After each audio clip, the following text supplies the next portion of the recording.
નમસ્કાર વિદ્યાર્થી મિત્રો, આજના વિડીયોની અંદર આપણે ધોરણ 6 વિષય સંસ્કૃતનું પ્રથમ પરીક્ષા 2025 માટેના મોસ્ટ એમપી પેપરનું સોલ્યુશન કરવાના છીએ. તો પ્લીઝ મિત્રો વિડીયોને અંત સુધી જરૂરથી જોજો, તમારા બીજા મિત્રોને શેર કરજો. તમારા કેવા પ્રકારના પ્રશ્નો આવશે, કેવું પેપર સ્ટાઇલ હશે, શું પૂછાશે, એ સંપૂર્ણ ચર્ચા આપણે આજના વિડીયોની અંદર કરીશું.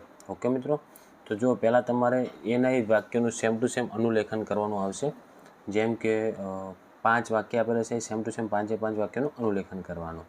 પછી તમને આપેલું છે કૌંસમાં આપેલ શબ્દનો ઉપયોગ કરીને ખાલી જગ્યા પૂરક આ રીતનું આવશે. જુઓ, સત્યમ અને કૌંસમાં ચર અને વધ છે, તો શું આવશે? વધ. બીજું છે ગુરુદેવ અજ્ઞાનસ્ય ખાલી જગ્યા કરોતિ, તો એમાં આવશે મિત્રો નિવારણમ. ઓકે. ત્રીજું છે ન ખાલી જગ્યા વેરમ કાર્યતે, તો એમાં આવશે મિત્રો મિત્રમ.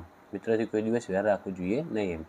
અહમ સાયમ ખાલી જગ્યા વાદને, તો એમાં આવશે મિત્રો સાર્ધષટ વાદને ગૃહમ ગચ્છામિ. પાંચમું છે ત્વમ ફલમ ખાલી જગ્યા, તો ખાદસી. બ એમાં આપેલ છે તમારે વિકલ્પમાંથી યોગ્ય વિકલ્પ પસંદ કરવાનું. પહેલું છે પાદહ કિમ કરોતિ, તો એમાં આવશે ચલતી. ઓકે, બ આવશે. બીજો 35 એથી સંખ્યા સંસ્કૃતે કથમ લક્ષ્યતે, એને શું લખાય? તો એને લખાય મિત્રો, એમાં બીજામાં જવાબ આવશે ક 35. 35માં ગિનતી છે. ઓકે, એટલે સંસ્કૃતમાં એકડી પૂછાશે. ત્રીજું ચમસહ ઇતિ શબ્દસ્ય ક અર્થ, તો એનો અર્થ થાય મિત્રો ક ચમચો. ચોથું ગુરુદેવ ક અસ્તિ, તો એમાં આવશે બ્રહ્મા વિષ્ણુ મહેશ અસ્તિ. ઓકે. ડ કેવલ એમાં ડ આવશે કેવલ મહેશ્વર. ચારે ઓપ્શન છે, એમાં જવાબ આવશે બ બ્રહ્મા વિષ્ણુ મહેશ્વર. ઓકે, સાચો જવાબ બ આવે છે.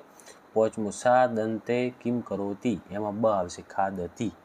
પછી નીચે આપેલ પ્રશ્નનો જવાબ સંસ્કૃતમાં લખવાના. ત્વમ કિમ ક્રીડસી, તો અહમ કંદુકમ ક્રીડામી. બીજું ભવાન કદા ઉત્તિષ્ઠતિ, તો એમાં આવશે અહમ સપાદ સટ વાદને ઉત્તિષ્ઠતિ. પછી ત્રીજું વૃક્ષામ કિમ દદતી, તો વૃક્ષામ પુષ્પમ ફલમ છાયામ ચ દદતી. પછી ચોથું મનોરમા કિમ કરોતી, તો મનોરમા નૃત્યતી. પાંચમું ગુરુ કિમ દદાતી, તો ગુરુ જ્ઞાનમ દદાતી.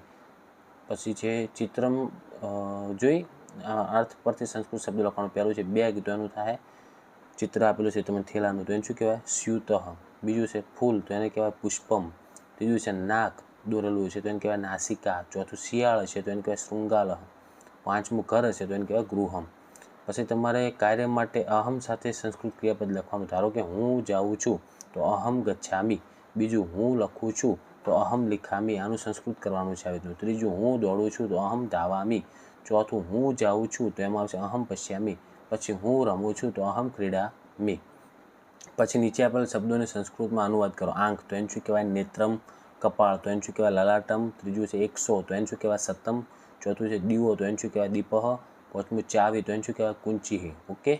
પછી ગુજરાતી વાક્યોને સંસ્કૃતમાં ફેરવવાના આવશે. હું શાળાએ જાઉં છું, તો અહમ વિદ્યાલયમ ગચ્છામિ. તું પુસ્તક વાંચે છે, તો ત્વમ પુસ્તકમ પઠસી.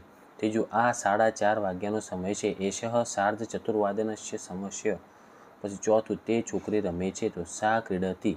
પાંચમું તમે ક્યાં રહો છો? ભવાન કુત્ર વસ્તી. ઓકે. પછી એવી રીતના તમને સંવાદ જોઈને કૌંસમાં આપેલ શબ્દોનો ઉપયોગ કરીને ખાલી જગ્યા પૂરવાની. જેમ કે પહેલું જુઓ મહેશ ભવત વિદ્યાલય કદા અને અસ્તિ, તો એમાં આપણે આરંભ અને સમાપ્ત, એમાં શું આવશે? આરંભ. પછી બીજું નરેશ, એમાં ખાલી જગ્યા પૂરવાની છે, તો એનો સ્ક્રીનશોટ લેતા રહેજો. પછી આગળ આવશે ઉદાહરણ પ્રમાણે તમારે અહમ રૂપ બનાવવાના. ધારો કે ધાતુ આપેલ છે, પછી અર્થ આપેલ છે અને અહમનું રૂપ થાય. તો ઉદાહરણ તરીકે ખાસ, તો હસામી. ઓકે. ચલ, તો એને શું કહેવાય? ચાલવું, તો એનો બનશે શું? ચલામી. નમ, તો નમામી. વદ, વદામી. પશ, પશ્યામી. ક્રીડ, તો ક્રીડામી. પછી તમારે રેખાંકિત શબ્દના સ્થાને કૌંસમાં આપેલ શબ્દનો ઉપયોગ કરવાનો રહેશે. અહમ જલમ પીબામી, તો દુગ્ધમ છે, તો જલમની જગ્યાએ દુગ્ધમ લખવાનું. અહમ દુગ્ધમ પીબામી. પછી અહમ પુસ્તકમ પઠામી, તો કથામ આપેલ છે, તો અહમ કથામ પઠામી. બીજું અહમ જલમ પીબામી, તો અહીંયા દુગ્ધમ છે, તો અહમ દુગ્ધમ પીબામી. ત્રીજું અહીં વિદ્યાલય ગચ્છામી. ઓકે. અહમ વિદ્યાલય ગચ્છામી, તો મંદિરમ છે, તો અહીંયા આવશે અહમ મંદિરમ ગચ્છામી. ચોથું અહમ લેખમ લિખામી, તો અહીંયા પત્રમ, તો અહમ પત્રમ લિખામી. અહમ વૃક્ષમ પશ્યામી, તો અહમ પુષ્પમ પશ્યામી.